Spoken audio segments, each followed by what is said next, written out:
shift together here from the D-line. They'll throw on first down with Ryan. And he'll go out of bounds across the 35-yard line. They give him 13 yards there on the play and a fresh set of downs. I know that's their first connection in this game, but you and I both know that Julio Jones is without a doubt his quarterback's favorite target. Oh, yeah, Matt Ryan loves this guy, and who wouldn't? Yeah, and the reason that he's that is because of his dependability. And quarterbacks have to have that from their receivers, meaning they know where they're going to be when they're running certain routes. They don't break them on them. They don't change them up and do their own freelance stuff and put their quarterbacks in bad situations. Matt Ryan has ultimate trust in Julio Jones. It's a 6-yard gain on the ground, and that'll make it 2nd and 4. Let's talk a little football 101 here, because one of the keys to advancing the ball downfield, success on first. He rifles one that's intercepted. And now the ball's out. Fumble near midfield. The psychology of the game never ceases to amaze me, because you would think there would never be a fumble from what we hear from coaches all the time, right? And how much they practice not fumbling. Practice it, preach it, talk about it all the time. You would think no one would ever turn it over. Yet they are humans out there running around, and we just saw another one. Opportunistic by the defense. After the interception, here's Ryan. Throwing middle, but it's incomplete. So he can't hang on, and as I watch that unfold, I remembered an expression that I've heard, maybe from you, I don't know, but you're going to get hit anyways, might as well hold on to the ball. Right, you know a coach said that, right? Yeah. Not an actual player. Not a chance at all. Way easier said than done. On 2nd down, Freeman. And now they're going to get him down right at the line of scrimmage. Calling no gain on the run there, and now they'll be looking at a 3rd down. So nothing there, but maybe you blame that on the blocking. Yeah, at some point, you've got to win at the point of attack. And on that play, that was all the defense. They made it happen. Off the play fake to Freeman. It's Ryan. Throw left side complete. It's Freeman. And now look at this. Big gain, but a fumble. But this will fortunately wind up out of bounds. Now, I have to admit, partner, that I've often thought that I don't like this rule, where the offensive player fumbles the ball, it goes out of bounds, and they get to keep it. That's just because you're a defensive guy. That's why you don't like it. Yeah, you're right. It is a slanted view, isn't it? But this is where, for the offensive team, the sideline is their friend. Usually it's not their friend. Yeah, exactly right. I actually played for a guy in college. You know what he used to name the sideline? Sammy. Sammy sideline, and use him well. So both teams have their marching orders, and we'll get going again here in quarter number 3. And here now come the Falcons. They have the lead. Now they'll be looking for some separation here as we begin the 3rd quarter. I like the way you term that, because now I think they go a little bit deeper into their playbook. They like what they did in the first half. That worked okay. But in order to get the separation that you just talked about, change things up a little bit. Change your tendencies. Try and hit them a little bit more with some things they didn't see in the first half. We'll see if they do just that.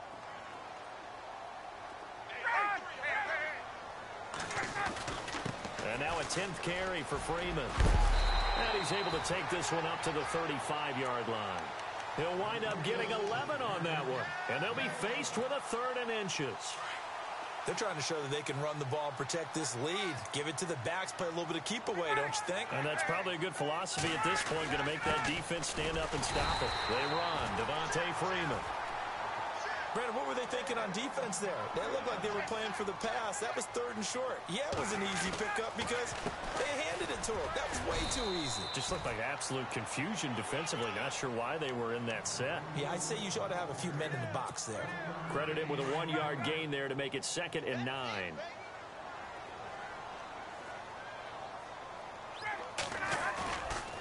Play action. Ryan. Looking left side, and he's got a man. That's Freeman. And he gets this one to midfield before he's brought down. They give him 14 yards that time and a fresh set of downs. And some extras coming up on the line here, readying for the blitz.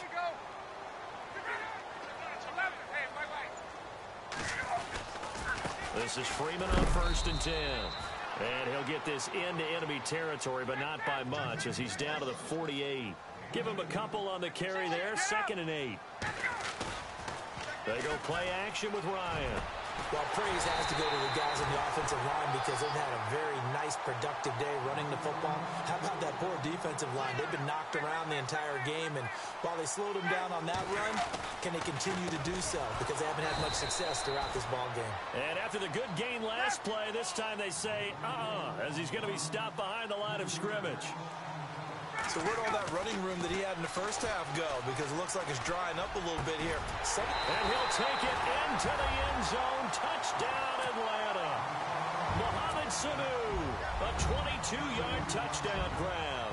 And the Falcons will add on to their lead.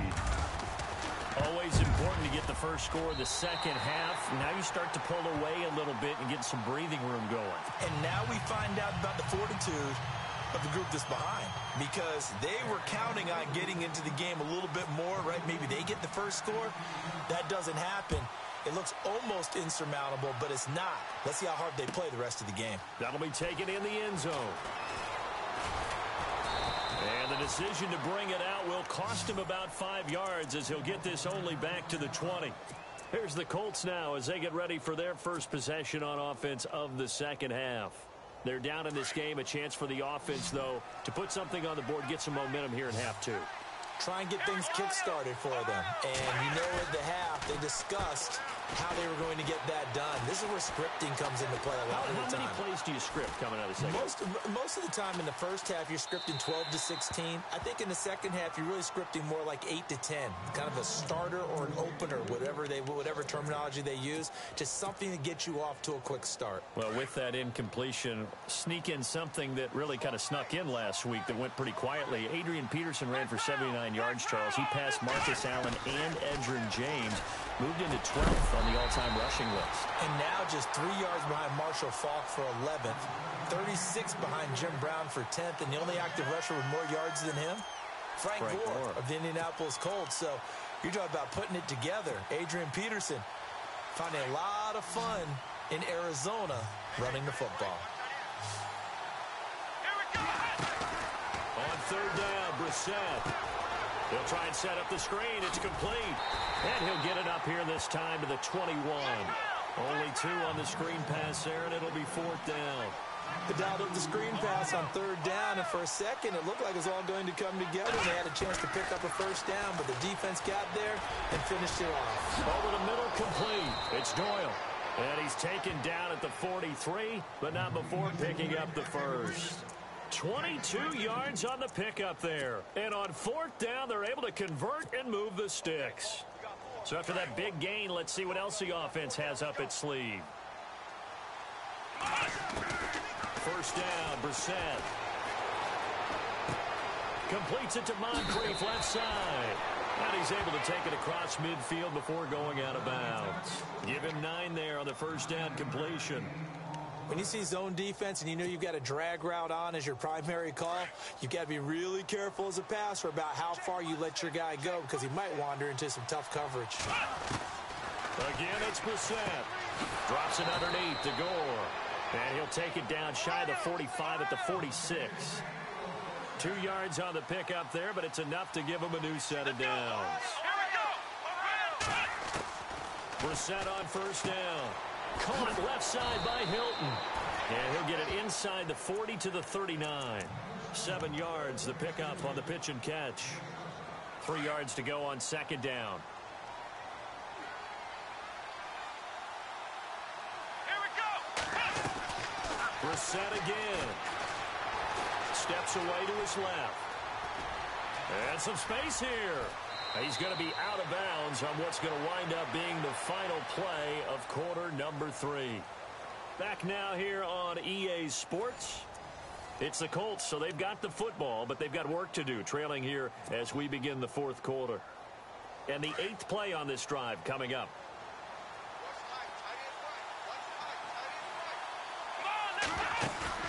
Now a play fake here on first down. Escaping the pressure right. And he's got room. And he lost the football. But this will get out of bounds, so possession will stay the same. He'll get 8 on the scramble there. It'll be second and a couple. So the offense avoids disaster, keeps possession. Now it's second down.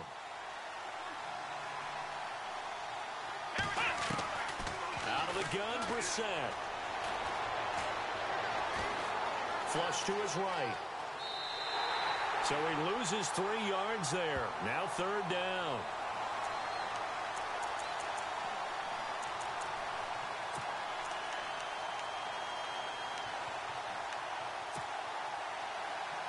The Colts on third down. They've only converted once in 4 tries. This will be 3rd and 5. From the gun, here's Brissett. Gore, a first down and then some. That is caught inside the 5. They're able to convert on third down, and that sets up a 1st and goal. Now, correct me if I'm wrong. You're down 2 scores. I don't think you need to rush just yet, but you can't take your time either. Yeah, even if you don't want to commit to full 2-minute offense, you have to up the tempo, up the urgency. Maybe you're starting to call 2 plays in a huddle each time you snap. And he's into the end zone. Touchdown, Indianapolis. A great play there. Taking it in. And the Colts are able to cut into this lead. Solid job up front. Really just a solid job all the way around to get that one in. Yeah, that was well executed, wasn't it? Well blocked, well run. End result, 6 points. Touchdown.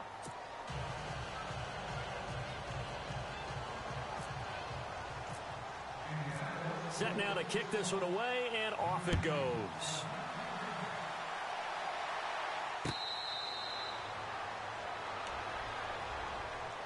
Atlanta now coming out on the field. And they had to wait a long time to get the football back. Probably not what you were hoping for when you got an offense that's humming. Agreed. What you were looking for is the defense get the ball back pretty quickly, right? Hoping for a 3 and out. So that didn't happen. You can't yell at your D for that. They've got to take care of their own business and reestablish themselves now that they're back on the field.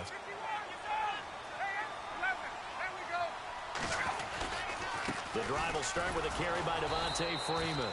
And he will lose yardage and be backed up to the 24. That's going to go as a loss of a yard, and it'll be second down. On second down, Ryan. The left side completion to Jones. And he's able to get this one up to the 45-yard line. And a nice gain of 21 yards. So after that big play, let's see if they can catch their defense maybe on their heels. Now Freeman, he's been busy today. The 40, the 20, 10, touchdown, Falcons. Devontae Freeman, his 2nd touchdown of the afternoon, and the Falcons will extend their lead. And he certainly played a pivotal role with those 2 TDs and why they're up on the scoreboard right now. Well, someone's all about winning, aren't they? Because he's not worried about the number. Sure, it's great to have 2 touchdowns. But the bottom line is what he's doing is contributing to their lead. He wants to continue to do so. This is fielded a couple yards deep. And nice work on the return as they'll start their drive just past the 30-yard line. And now Indianapolis set to take the field. And they're going to need another score. Got one last time, but still down here. When you're playing catch-up, every possession becomes crucial, doesn't it? It's vital. Get back out on the field, punch it in the end zone again. They know it's not easy, but what they do have going for them, they did score the last time. They think they've got a good formula working. And what about the defense? Well, now you're just saying to yourself, okay, give up a score last time. What adjustments do we need to make to slow them down now and get the ball back for our own offense? Is it more pressure? Is it more zone? What do they have to do? They're trying to figure that out themselves. We'll see if they can figure that out right here. And he's able to get this one down to about the 40.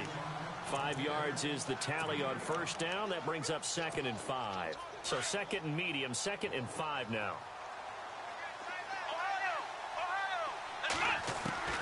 From the shotgun, it's Brissett. Eluding the pressure right. On the run, he'll let this go. And this is caught inside the 5. And give him a gain of 37. Sometimes it's designed, and sometimes you just have to know when to leave the pocket and move and make something happen. And that play is able to get on the run and was still accurate throwing the football. And he'll be stopped about a yard shy of the goal line after a pickup of about 3.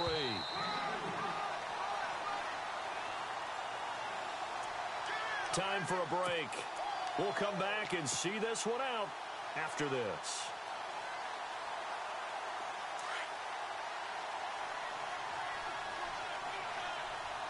They come out here in the eye.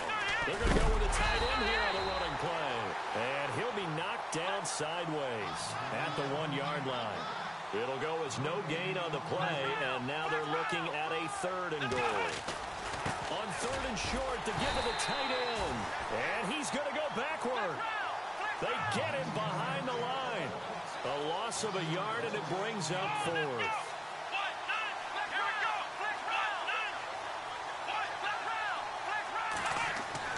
Got to try it here. He's back to throw.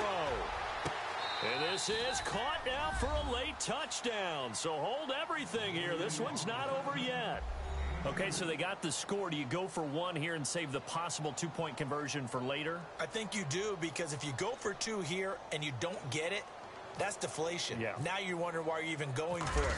Take the easy one now and come back and try and get it later. And he's got it up and through.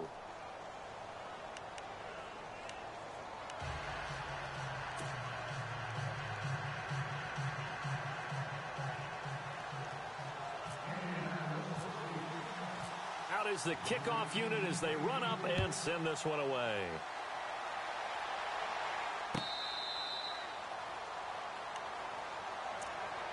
Atlanta now coming out on the field. And that recipe on their last drive that resulted in a touchdown looked pretty good, so they'll be hoping to do that once more. And it takes me back to when we sat with the offensive coordinator and the head coach. They felt pretty good about their game plan and thought there were some holes in the defense, and they exploited them the last time out. Let's see if they can come back and put together a similar drive. And we'll see if they can do just that.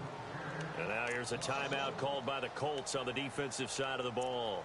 It's just their first. They've got 2 more to use here in the final stages. So now 11 yards to go for this offensive unit. It's 2nd down. Ryan wants to throw it. Throw left side complete. It's Freeman. And he is hit pretty hard from the side as he's knocked down. A good pickup there, 26 yards. We can talk all we want about football being a game of strength and brawn. It's also a game of mismatches, and they're trying to create one there, getting it to their back out of the backfield to make a bigger play. As we often say, get it to him in space, let him use his leg. Yeah, if he can get a matchup against a linebacker or maybe a defensive end dropping out in his own blitz, he's going to win that battle just about every time. And a pretty big hole as he's down to about the 40. And another timeout taken by the Colts. That'll leave them with just 1 remaining in this 4th quarter of play.